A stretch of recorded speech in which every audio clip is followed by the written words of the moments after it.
to talk about the subject, the concept of latency. That's the subject of the Daily Summation today from Kurt's Religion and Politics. I am your host. I'm Kurt. Today is Saturday, the 8th of May of 2021.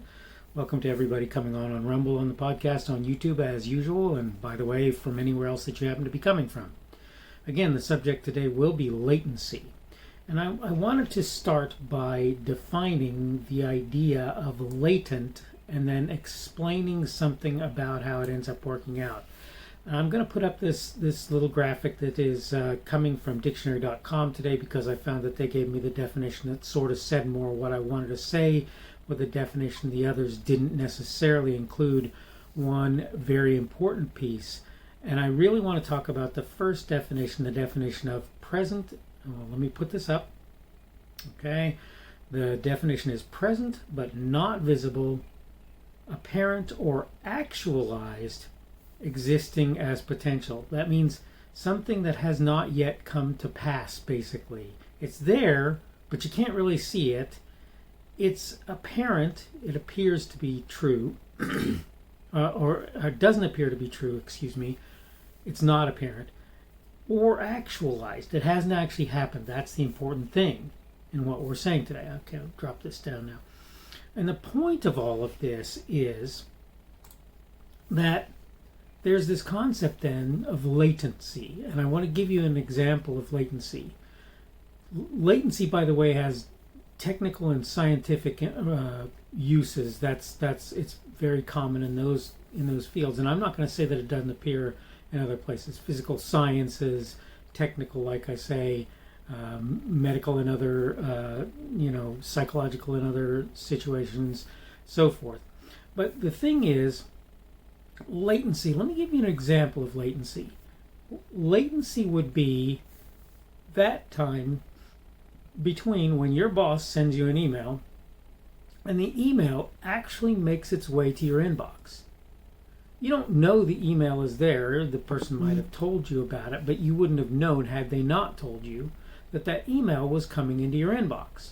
So between the time that the individual sent the email, and by the way, I have an issue with latency when it comes to my bank when I have them send me emails with codes to allow me to log into accounts, right? But when that person sends you an email, but the email has not yet arrived, that period in which that email is in cyberspace but has not made its way to an inbox is latency. And it's important to consider this concept, this idea of latency. And one example of that I'm going to give today is in, quote, the supply chain and in things that have happened recently. As a younger man, I can't begin to tell you how many times I was surprised by things that were a direct result of other things. Why is that true? Well, because of latency. So I would do something without considering the ramifications of what it was that I was doing, and there would be this potential for something to happen that finally would occur, and it would be a direct result of the thing that I did, right? Or I would see one thing happen and another thing would result from it, and I wouldn't necessarily initially connect the two. But here's what I want to talk about today. We've been, in recent times, dealing with what many term a pandemic. I personally don't buy that it is, or you can even maybe say maybe at some point it was, and now I don't buy that it is. Okay, if you want to do that. As some have said, it's now an endemic as opposed to being a pandemic, in my view. But I'm no scientist, and I want you to understand that, and I want you to understand that therefore I can't really tell people when to change what term or how to put things that they're saying about a particular thing. But I do want to point this out. One of the results of this supposed pandemic, and I say supposed as my term, that's not something that other people would necessarily agree with.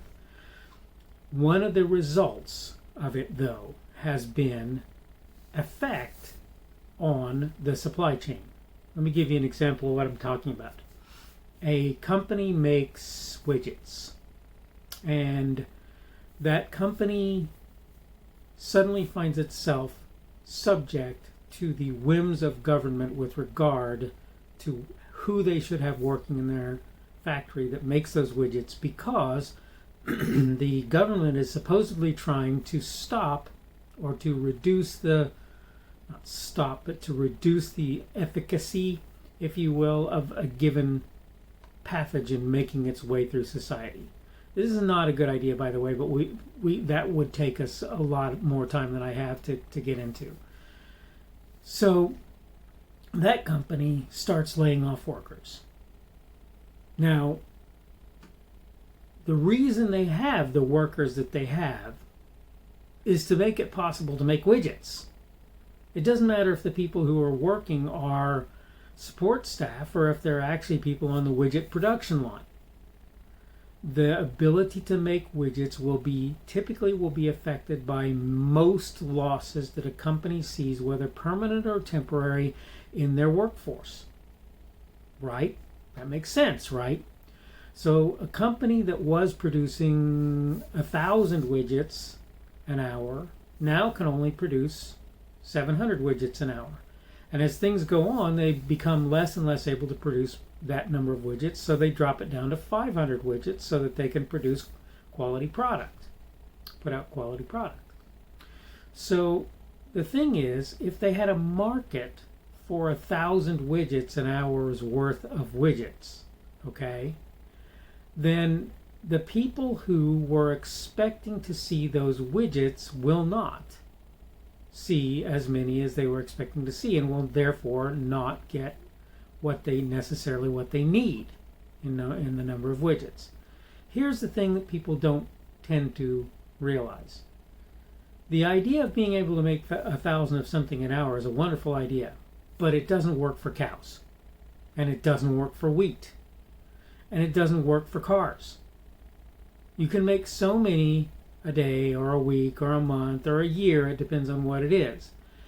And so the thing is, as the numbers begin to drop off, you'll notice maybe a strain of the supply chain in that enough of that particular thing is not being produced because the people are not there to support it, or various other things. I can't get the feed, I can't, one person, Tim Poole, was complaining that he couldn't get certain work done because people were telling him they among other things, that they couldn't get the materials that they needed to do what he wanted. Some of them were saying other things like they were too small to do what he wanted to do, but some of them were saying, yeah, I can't get steel or whatever.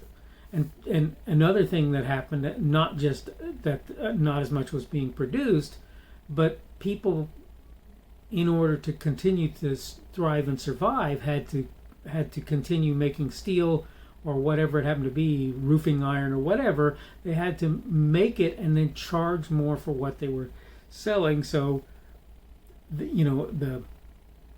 were able to actually continue to survive, because they still have the production costs that they have. They may have reduced their labor or whatever, but they still have machinery, mechanics, equipment, electricity, water, whatever it happens to be that are involved in that. Now I can see I'm running out of time, so I'm going to have to kind of sum up pretty quickly here. The basic idea is this: if you can only grow 1,000 chickens where you used to be able to grow 10,000 chickens, you're going to have 1/10 as much chicken available on the market. And that's going to be a latent thing. It's going to be something that's going to happen because, or not be noticed immediately. They're going to start making the changes now, but the changes aren't going to show their face until later down along the line. Suddenly the amount of chicken or beef or wheat or whatever is going to be reduced that you're able to use or consume.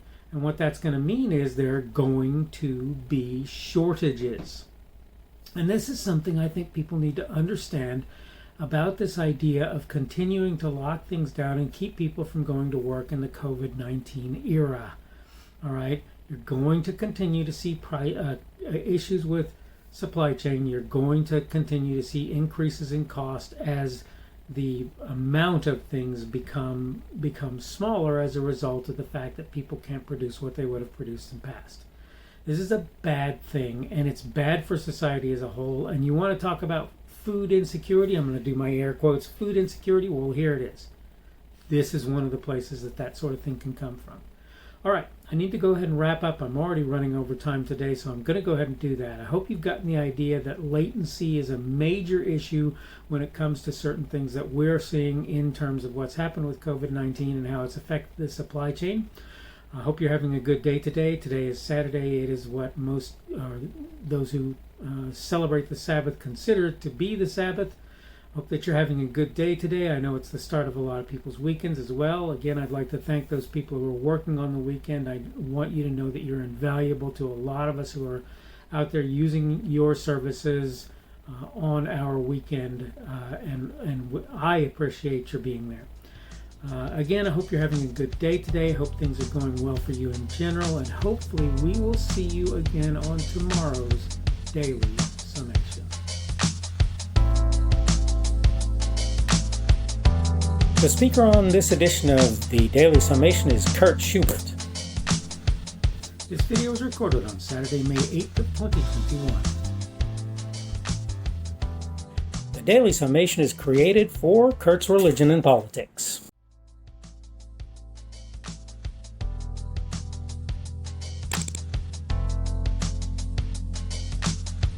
Thanks for watching this edition of the Daily Summation from Kurt's Religion and Politics. I hope you found it entertaining or instructional, or maybe both. If you want to see more from me, you can go to blogs.kpschubert.com. That's blogs.kpschubert.com. I am on Twitter, Parler, and Minds.com. My handle on each of those is @kpschubert. That's @kpschubert. I have a Rumble and a YouTube channel. They are the Kurt's Religion and Politics channels on Rumble and YouTube. I have a Facebook page. The Facebook page is Kurt's Religion and Politics as well. I am on Patreon. If you want to support me, that's one of the better places you can do that. And you will find me at Kurt's Religion and Politics on Patreon. I have a podcast. The podcast is podcasts with an S. .kpschubert.com. That's podcasts.kpschubert.com.